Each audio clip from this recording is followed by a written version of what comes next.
Google Cloud provides a suite of cloud computing services that enables individuals and businesses to build, store, and manage applications and data efficiently.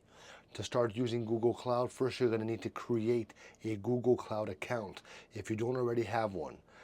Once logged in, you're going to access Google Cloud Console, which serves as the central hub for managing your cloud services. To begin, you can explore various products such as computing, storage, databases, machine learning, and networking. So Google Cloud allows you to create and configure virtual machines, deploy applications, and store data securely in its cloud storage infrastructure. To create a project, simply navigate to the Projects section in the console and set up a new project where you can organize and track your resources.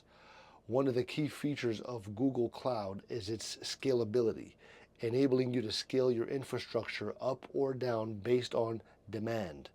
You can manage your resources using tools like the Google Cloud SDK or the command line interface, the CLI, or integrate with other Google services like BigQuery for analytics or Kubernetes for container management. I'll put it all in the description. Google Cloud also offers robust security features including encryption and identity management to ensure that your data is and applications are protected. So regularly monitor your usage and costs to stay within budget as Google Cloud charges based on consumption.